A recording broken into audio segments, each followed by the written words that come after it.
Mi nombre es Jorge Betancourt, soy docente investigador de la universidad. Vamos a hablar un poco, muy rápidamente sobre la investigación cuantitativa. Bueno, hay algo importante hablar de la investigación cuantitativa porque han surgido ciertas dudas, han surgido ciertos comentarios, han surgido ciertas inquietudes en relación con este tipo de investigación. ¿Por qué? Porque, digamos, un número de estudiosos, un número significativo de estudiosos de las maestrías, como son en ciencias sociales, en los campos de la educación, en el campo del talento humano, en el campo del transmedia, eh, se han favorecido, ya sea por iniciativa propia o por el director, de hacer investigaciones cualitativas. Entonces me han preguntado, profe, pero ¿por qué vamos a ver este tipo de investigación cuantitativa? Si, digamos, a mí me interesaría mucho hacer un trabajo en relación con lo cualitativo, que es sobre lo que yo voy a trabajar. Entonces es acá donde yo quiero compartir texto. Es un texto de Pablo López y de Facelli. Son dos investigadores de la Universidad de Barcelona que plantean un texto de investigación cuantitativa social muy interesante. Es más, comparto muchas de las ideas que ellos corresponden ahí, porque primero hacen todo un discurso histórico de lo que ha sido la investigación cualitativa versus la investigación cuantitativa desde Platón y Sócrates, pasando por, digamos, la hegemonía de la investigación cuantitativa después de la Segunda Guerra Mundial, pues a raíz de todo lo que se dio en la posguerra, que fue, oiga, vamos a hacer escenarios de investigación que sea cuantificable, que sea verídica, que sea repetible, que sean datos muy dados a lo factible.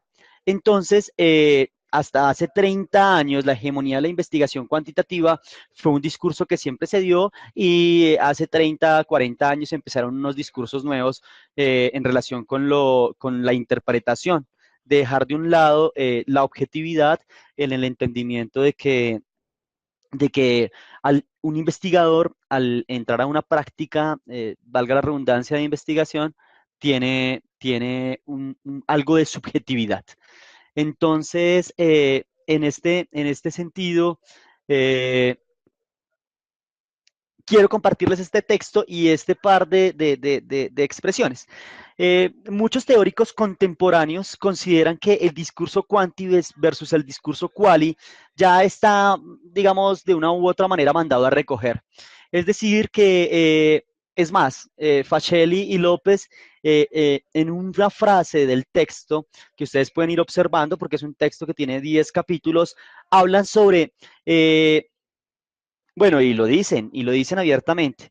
Cuando un investigador considera que todas sus prácticas están en lo cualitativo porque pertenece al campo de las ciencias sociales, dice Paola y dice Pablo y dice Facelli, tiene un discurso limitado de la investigación. Lo que ellos plantean es, vean, ya este cuento de cualitativo versus cuantitativo ya no se da. Lo que vamos a colocar ahora en el escenario de la investigación es la posibilidad de relacionar y asociar nuevos discursos y nuevos paradigmas. Para los que son expertos en investigación, para los que son expertos en investigación cuantitativa o investigación cualitativa, y han tenido la oportunidad de discutir, de reflexionar sobre los discursos contemporáneos, van a dar cuenta que ya no son únicos. Ya se habla de paradigmas en la educación, por ejemplo, paradigmas sociocríticos, ya se habla de paradigmas desde otras perspectivas, por ejemplo, el pensamiento complejo, se habla, por ejemplo, de hablar de pensamiento cuántico, porque de una u otra manera las ciencias básicas han entrado a discutir también la objetividad de los discursos. Entonces dicen, oiga, por ejemplo, desde lo cuántico uno podría decir que en ciertas consideraciones, cuando algo es observado, cuando la realidad es observada, tiende a cambiar. Entonces todo esto empieza a generar un discurso de, bueno, todo no es subjetivo, pero todo no es objetivo. Es decir, debe haber una relación, debe haber un discurso compartido entre lo que se puede observar, entre la realidad objetiva. Toda la realidad no cambia por el hecho de que una persona empiece a observarla. Sin embargo, la observación puede, digamos, generar ciertas configuraciones. Entonces es importante, y entonces aquí les comparto, para todos aquellos que tienen dudas en relación con la investigación cuantitativa, por ejemplo, acá dice, pero lo que no puede mantenerse en su exclusivo rígido y excluyente, hacerlo así simplemente significa ignorar las contribuciones de la teoría y metodologías sociológicas y de las ciencias sociales, empobreciendo las investigaciones de lo social. Esta conclusión se ve refrendada como un principio cada vez más asumido en la ciencia social contemporánea. Lo que ella dice es, todos los discursos en investigación social cuando se fueron a lo cualitativo perdieron mucho, digamos, pues perdieron un panorama mucho más amplio de lo que se busca y de las posibilidades que puede dar la investigación en este escenario. Entonces ellos aquí y más adelante, también en el mismo texto, ponen a discutir ciertos autores y dices, por ello, plantear la articulación de perspectivas de alguna forma y en primera instancia no constituye más que un acto de reconocimiento del carácter relativamente híbrido que tiene la investigación o la difuminada frontera en muchas ocasiones caracteriza una y otra investigación, cuantitativa o cualitativa. Lo que ellos dicen es que el hecho de uno considerar anterior a la investigación de que como yo trabajo desde lo cualitativo, mi investigación tiene que ser cualitativa, ya es desconocer ese carácter que tiene la investigación desde lo intrínseco. Entonces me parece importante iniciar con esto para quienes dudan o para quienes tienen ciertas consideraciones porque están haciendo trabajos de tipo cualitativo, es el hecho de poder discutir ese escenario, ¿sí? El hecho de reflexionar sobre ello. Por ejemplo, yo soy uno de los que considera que la investigación o los proyectos de investigación a nivel de maestría y a nivel de doctorado tienen que ser una conciliación, tiene que ser una reflexión entre el estudiante y el director. No solamente si el director siempre ha hecho trabajos de investigación cualitativa, por eso el estudiante lo tiene que hacer, no necesariamente. La idea es que haya una reflexión entre los dos y el estudiante también puede entrar a discutir y decir, oye, ¿por qué no miramos también algunos datos que sean cuantificables? En qué radica la investigación cuantitativa? No es en el hecho de que sea un discurso propiamente de la matemática. No, también tiene que ver con ciertas consideraciones de hacer bueno, tener la posibilidad de hacer una recolección de datos que sean cuantificables. Y hay muchas maneras de hacerlo. Y como ustedes saben en las actividades anteriores, pues hemos venido trabajando sobre ello.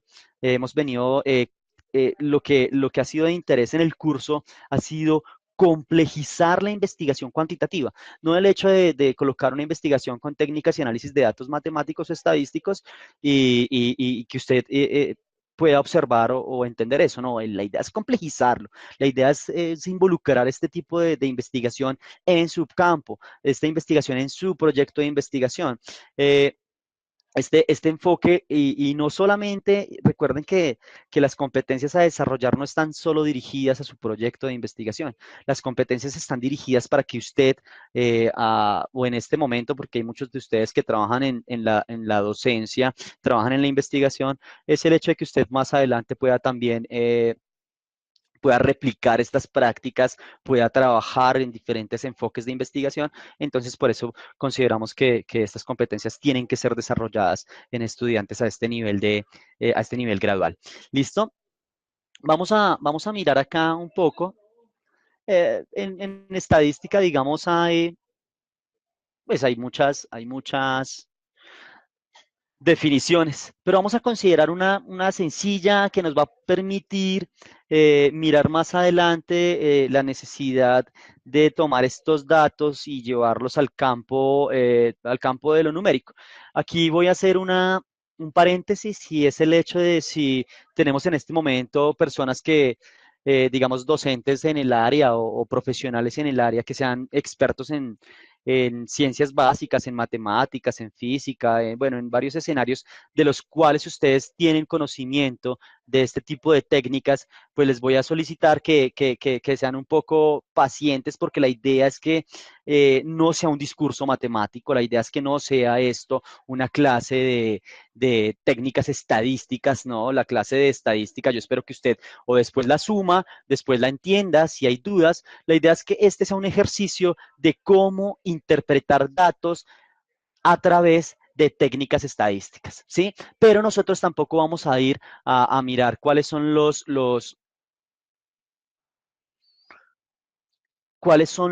digamos, de dónde sale el objeto matemático, de dónde salen las fórmulas. Ese no es nuestro interés. Nuestro interés acá es solo utilizar un software que ya está predeterminado con ciertas técnicas para hacer un análisis de ciertos datos. La idea es que usted pueda inferir sobre algunos aspectos, ¿ok? Entonces vamos a mirar aquí la estadística como un conjunto de métodos necesarios para recoger información, sintetizarla y analizarla a partir de unos datos cuya característica es la variabilidad. ¿Por qué la variabilidad? Porque el interés del investigador en este tipo de escenarios o en cualquier investigación es que los datos sean variables. Si yo hago un análisis bueno, hago un análisis de una población y me doy cuenta que todos tienen la misma edad, pues lo que difiere en la investigación no va a ser la edad. Entonces, por eso siempre estamos viendo la variabilidad para extraer este tipo de conclusiones científicas de un conjunto de datos. Entonces es importante que tengamos como este escenario porque lo que vamos a hacer es eso. Nosotros en investigación lo que hacemos es una recolección, sintetizamos los datos y los analizamos, sin importar aún si sea de lo cualitativo o cuantitativo, pues porque ustedes saben que en lo cualitativo generamos unas categorías, en lo cuantitativo generamos unas técnicas estadísticas para poder manipular la información. Hay algo importante acá y es esa diferenciación que vamos a hacer entre lo descriptivo y lo inferencial. Eh, Supongo que ustedes, por sus prácticas académicas, están asociados con ciertos discursos de estadística descriptiva. Ustedes saben que en la estadística descriptiva trabajamos siempre con unos datos. Ese datos, cuando son extraídos de una población, cuando son extraídos de una población, eh, eh, lo llamamos una muestra y esa muestra la podemos interpretar a la luz de ciertas evidencias. Esas evidencias o técnicas las trabajamos desde la estadística descriptiva. Ustedes saben que en la estadística descriptiva trabajamos lo que es la tabulación, la representación de los datos, la síntesis de los datos. Aquí ustedes están, digamos, familiarizados con las técnicas de medida central, media, mediana, moda, están familiarizados con técnicas medidas de posición, con medidas de dispersión, hasta medidas de forma, se pueden trabajar en estadística descriptiva. Entonces, cuando siempre empezamos a trabajar sobre una base de datos de una muestra, nosotros hacemos un análisis sobre esa muestra a través de ciertas técnicas estadísticas. A esto le llamamos estadística descriptiva. Sin embargo, cuando yo quiero extrapolar o cuando yo quiero no hablar solo de la muestra, sino tomar como referencia una población, lo que yo digo es, voy a hacer inferencia estadística, estadística inferencial. Entonces, si yo tomo una muestra, pero mi objetivo no es la muestra, sino la población, es poder caracterizar la población, es poder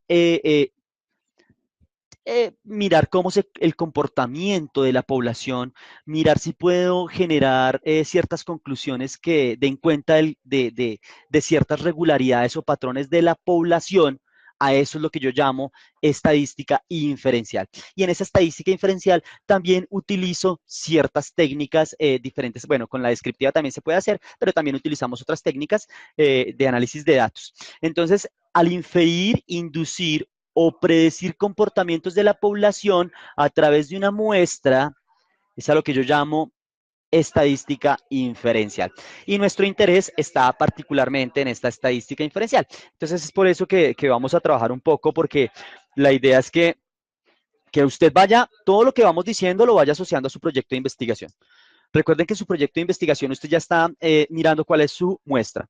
a través de una población. Si lo está haciendo en una compañía, si lo está haciendo en algún un contexto en particular, si lo está haciendo en una institución educativa, usted habla, por ejemplo, de los grados 10º u 11, pero usted toma una muestra, que es un curso, que son 2 cursos, que son 30 personas de la compañía, que son 40 empleados de cierto contexto particular. Entonces siempre estamos hablando, tomar una muestra de una población para poder inferir sobre la población, para poder sacar esas regularidades. ¿Listo? Entonces es importante que tengamos esto muy en cuenta porque de una vez lo vamos a ir aterrizando a nuestro proyecto de investigación.